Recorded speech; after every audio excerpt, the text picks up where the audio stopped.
અને હવે સમાચાર વિસ્તારથી જોઈએ। વિશ્વને હચમચાવી દેનાર કોવિડ-19 મહામારી બાદ ચીનમાં HMPV નામના વાયરસે દસ્તક દીધી છે। ચીનમાં વકરેલા આ વાયરસની હવે ભારતમાં પણ એન્ટ્રી થઈ ગઈ છે। બેંગલુરુની એક હોસ્પિટલમાં 8 મહિનાની બાળકીમાં આ વાયરસ મળી આવ્યો છે। આરોગ્ય વિભાગનું કહેવું છે કે અમે અમારી લેબમાં તેનું પરીક્ષણ કર્યું નથી। ખાનગી હોસ્પિટલમાં કેસનો રિપોર્ટ આવ્યો છે। જો કે ખાનગી હોસ્પિટલના અહેવાલ પર શંકા કરવાનું કોઈ કારણ પણ જણાતું નથી। મહત્વનું છે કે HMPV વાયરસ સામાન્ય રીતે બાળકોમાં વધુ જોવા મળે છે। તમામ ફ્લૂના સેમ્પલ 0.7% HMPV ધરાવતા હોય છે। આ વાયરસનો સ્ટ્રેન શું છે તે હજુ સુધી જાણી શકાયું નથી।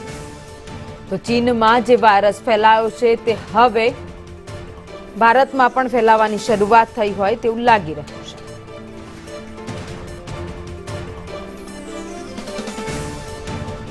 Doctor Mukesh Maheshwari, vice president Ahmedabad medical એસોસિએશનના જે આપણી સાથે જોડાયા છે। મુકેશભાઈ, સંદેશ ન્યૂઝમાં આપનું સ્વાગત છે।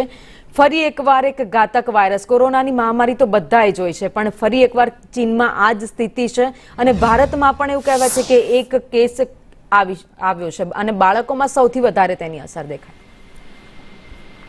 ભાવિની, એમાં એવું છે કે અત્યારે કોઈ પેનિકનું કારણ એટલા માટે નથી બનતું કે હ્યુમન મેટાન્યુમો વાયરસ જે છે એ છેલ્લા 20 વર્ષથી ભારતમાં અવારનવાર દેખાતો રહ્યો છે અને અમેરિકામાં અને બીજા દેશોમાં પણ છેલ્લા 20-25 વર્ષથી દેખાય છે। એટલે અત્યારે એનું કોઈ નવું કોઈ એનું સ્ટ્રેન નથી આવ્યું ને એ જોવાનું રહેશે। બાકી બહુ ગંભીર જાતની બીમારી કરે અને લોકો મરી જાય એવું બહુ બનતું નથી આ વાયરસમાં। એટલે કોઈ પેનિકનું કારણ નથી બનતું। ચિંતાનું કારણ ચોક્કસ એટલા માટે છે કે ચાઇનાથી પાકા સમાચાર ક્યાંય આવતા નથી કે કયા વાયરસ છે, શું છે। એક મોટું ચિંતાનું કારણ છે ને બીજું આ વાયરસમાં કોઈ વેક્સિન અવેલેબલ નથી, એટલે આ વાયરસથી બચવા માટે ખૂબ અઘરું છે। મહેશભાઈ, આપ અમારી સાથે જોડાયા, આપનો આભાર।